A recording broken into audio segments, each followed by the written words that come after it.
नमस्कार साथियों, आज लेकर आ रहे हैं बहुत ही ज़बरदस्त लव स्टोरी जो कि मेरे दोस्त के पहला प्यार है। और इतना मज़ा आएगा कि कहानी को शुरू से और एंड तक ज़रूर सुनना। चलते हैं कहानी की ओर। मैं बीएड कर रही थी। हमारा घर एक बहुत बड़े कंपाउंड में बना हुआ था जिसके चारों ओर घर बने हुए थे। बीच में पार्क था। मुख्य सड़क तक जाने का बस एक छोटा सा ही रास्ता था। उस दिन मेरा प्रैक्टिकल था और पहली बार साड़ी पहनी थी। जल्दीबाजी में जाते हुए रास्ते के बीच में दो लड़के मोटरसाइकिल खड़ी कर बातें कर रहे थे। उसके हैंडल में मेरी साड़ी का पल्लू बुरी तरह फंस गया। पल्लू निकालने के चक्कर में मैं कई बार उससे टकराई। हाथों का स्पर्श हुआ। इन कुछ क्षणों के सामीप्य से मुझे एक अजीब सी अनुभूति होने लगी। पल्लू फट गया था। मुझे कॉलेज के लिए देर हो रही थी, इसलिए बड़बड़ाती हुई भागी। अगले दिन फिर वही नज़ारा। मैं संकुचित हो उठी। बचकर पास से निकलते हुए बोली, खड़े होने का और कोई रास्ता नहीं मिला? सबका रास्ता रोककर खड़े हो जाते हो। जी मजबूरी थी, उनमें से एक बोला। आपका यह पल्लू वापस करना था। मैंने कहा, ऐसा करो, इस पर मिट्टी का तेल डालो और माचिस छुआ दो। अरे नहीं नहीं, हम तो इसे संभाल कर रखेंगे, नाक पोंछने के काम आएगा। मैंने बहस करना ठीक नहीं समझा और आगे बढ़ गई। आज मैंने जीन्स और टॉप पहन रखा था।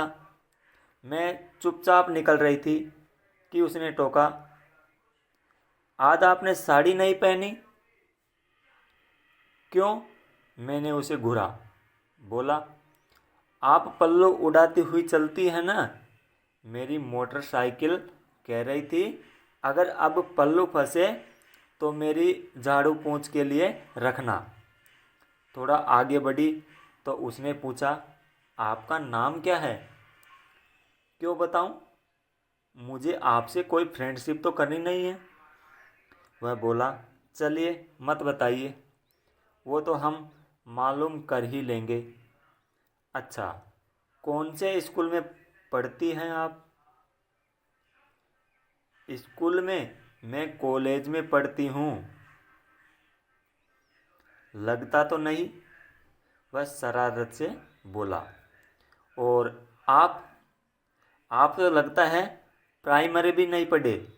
ज़रा सिविक सेंस नहीं? रोज़ रास्ते के बीच में खड़े हो जाते हैं। इसी तरह की नोक झोंक में कई दिन निकल गए। वो 3 दिन नहीं दिखा। एक अजीब सी बेचैनी होने लगी। उदासी का आवरण मेरे तन मन पर छा गया। यह मुझे क्या हो गया है? हर क्षण उसी का ध्यान। पढ़ाई से मन हट गया। कहीं वो बीमार तो नहीं? उसका नाम पता कुछ भी तो मालूम नहीं। मैंने पूरा कंपाउंड छान मारा। एक कठोर अनुशासित पुरातनवादी परंपरावादी परिवार में रहते हुए भी उसका चुंबकीय आकर्षक व्यक्तित्व मेरे दिलो दिमाग पर गहराता चला गया। आज हे भगवान कहकर मैं घर से निकली, पर आज भी जब नहीं दिखा तो मैं रुआंसी हो उठी। पर यह क्या? मुख्य सड़क पर उसे खड़ा देख मेरी खुशी का ठिकाना नहीं रहा। छूटते ही मैंने पूछा, क्यों इतने दिन कहाँ रहे? स्कूल में स्वच्छता अभियान था क्या? और हेलो, नाम क्या है आपका? कौन सी कक्षा में पढ़ रहे हो? और घर का नंबर क्या है? क्यों? मैं अपना नाम क्यों बताऊं?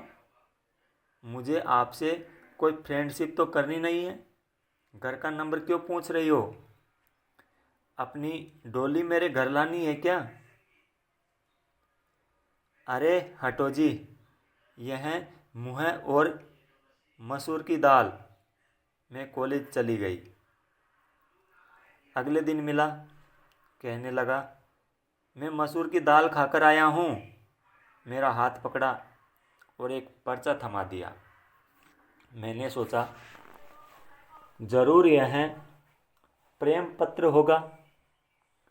कॉलेज पहुँचते ही जल्दी जल्दी खोल कर पढ़ा, जैसे कोई एप्लीकेशन हो। नाम शिवम, काम MBBS, 4th ईयर, घर का पता 1 साल बाद बंगलोर में इंटर्नशिप, फिर विदेश। हमारा घर बन रहा है, पूरा होते ही हम वहाँ शिफ्ट हो जाएंगे।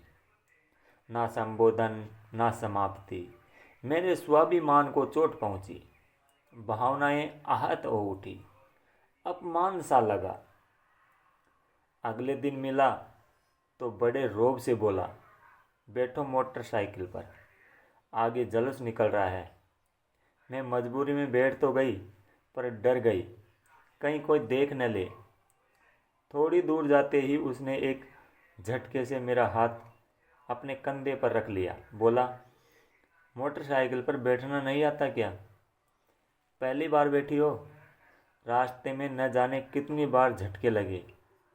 उसकी कमर का स्पर्श मुझे रोमांचित करता रहा। कई दिन ऐसे ही बीत गए। एक दिन जानबूझकर कॉलेज के लिए मुझे देर करा दी और पूछने लगा, अब पीरियड तो शुरू हो चुका होगा, अब तुम्हारे सर क्या करेंगे? मेरा अचार डालेंगे? अब क्या मैं पीरियड अटेंड करूँगी? अब तो कैंटीन में जाकर टाइम पास करूँगी। थोड़ी देर में वो भी कैंटीन में आ गया, चाय समोसा लेकर। एक और बैठ गया।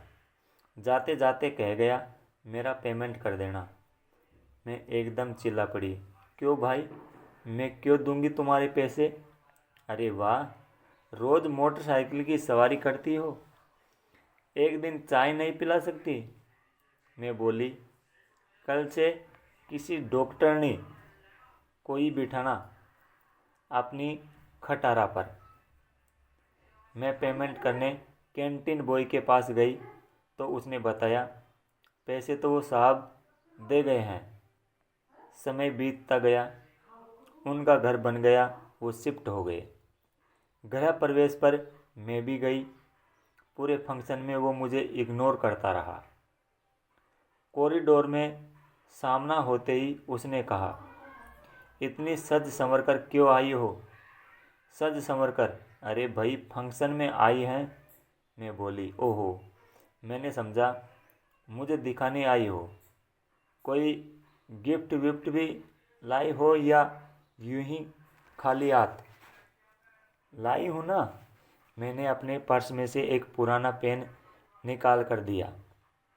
लो, बहुत कीमती है, संभाल कर रखना, पूरे 5 रुपए का है। था तो 2 रुपए वाला भी, पर भाई हमें अपने अपने स्टैंडर्ड का भी तो ध्यान रखना था। वाह, क्या स्टैंडर्ड है, कहकर हंसता हुआ वह आगे बढ़ गया। घर पास में ही था, अतः मैं कभी कभी जाती रहती थी। एक दिन सब लोग ड्राइंग रूम में बैठे थे। बातों बातों में मैंने उन्हें अपनी जाति के रस्म और रिवाज के बारे में बताया कि हमारे यहाँ रिश्ता अपनी जात बिरादरी में बड़ों की स्वीकृति से ही होता है। अगर कोई जात से बाहर जाने का साहस करता है तो गांव में पंचायत की खाप बैठती है और लड़का व लड़की को आमने सामने गले में रस्सी बांधकर लटका दिया जाता है। गांव से भाग जाने पर जब भी पकड़ में आते हैं तब भी यही सज़ा दी जाती है, चाहे उनका बच्चा भी हो जाए। बच्चे को अनाथ आश्रम में भेज दिया जाता है। बड़े लोगों का कहना है कि जात के बाहर शादी करने पर जाति की अपनी विशेषताएं और गुण समाप्त हो जाते हैं। अगर कोई विरोध करता है तो पंचों के लठेत उसे समाप्त कर देते हैं। हमारे घर में रोज़ ही ऐसी कहानियाँ सुनाई जाती है ताकि हम बच्चे कोई गलत कदम उठाने की हिम्मत न कर बैठे। शिवम विदेश चले गए, कई वर्ष बीत गए, मेरी शादी हो गई, मैं माँ बन गई। एक दिन बाजार में अचानक उनकी मम्मी मिल गई। कहने लगी, शिवम आने वाला है, वह बहुत बड़ा सर्जन बन गया है, उसे इनाम मिलने वाला है। और शादी मेरे पूछने पर वो कहने लगी, नहीं करता, कहता है शादी प्रोफेशन में बाधा है। जब मैं मिलने गई तो एकांत पाते ही मैंने पूछा, शादी क्यों नहीं की अब तक? कहने लगा, फिर किसी का पल्लू मोटरसाइकिल में फंसा ही नहीं है। मैं गुस्से से बोली, सच सच बताओ, मैं मजाक नहीं कर रही हूँ। मेरे पास आकर अत्यधिक प्यार भरी निगाह से एकटक मुझे देखते हुए कहने लगा, क्या करता? खाप बीच में आ गई। भारी मन से मैं घर लौट आई। जिस निगाह के लिए, जिन प्यार भरे दो शब्दों के लिए मैं वर्षों तरसी, वो आज जाकर मिले। कभी कोई तो इशारा किया होता, मैं तो अनजाने ही नक्सिक स्नेह सागर में डूब गई थी। अगर समय रहते उसकी इस भावना का आभास भर हो जाता तो अपनी जाति के इस रस्मों रिवाज से लड़ती तो ज़रूर। मम्मी शब्द सुन में वर्तमान में लौट आई। मेरे दोनों गाल गीले हो रहे थे। पहले प्यार का होना जितना आसान नहीं होता, ठीक उसी तरह उसे भूलना भी आसान नहीं होता। पहला प्यार आपको उन चीज़ों से रूबरू करवाता है जिससे आप पहले कभी नहीं होते हो। पहले प्यार में आपको सभी चीज़ें अच्छे लगने लगती हैं। आप जवानी के दौर में होते हैं, उत्साहवर्धक होते हैं। जीवन में किसी घटना का होना केवल एक बार होता है, इसलिए वह घटना विशेष होती है। उसको भूलना बहुत मुश्किल हो जाता है। पहला प्रेमी आपके जीवन की प्रेरणा होता है, जिसे आप हमेशा याद करते रहते हैं। किसी ने सही कहा है कि अमूमन हर चीज़ का कोई विकल्प होता है, लेकिन पहले प्यार का कोई विकल्प नहीं होता। पहले प्यार के दौरान हमें किसी भी चीज़ की अपेक्षा नहीं होती, क्योंकि यह ईमानदारी से विकसित होता है। पहले प्यार के बाद इंसान स्वार्थी हो जाता है। वह दोबारा प्यार में पड़ता है, लेकिन पहले की तरह प्यार में नहीं डूब जाता। तो कहानी कैसी लगी है दोस्तों? अगर अच्छी लगी है तो एक प्यारा सा कमेंट, कहानी को लाइक से शेयर और चैनल को सब्सक्राइब ज़रूर कर दीजिएगा। धन्यवाद। लौटते हैं अगली कहानी लेकर, एक ज़बरदस्त लव स्टोरी लेकर। जब तक के लिए आज्ञा दीजिए। धन्यवाद। Thank you. Love you all friends.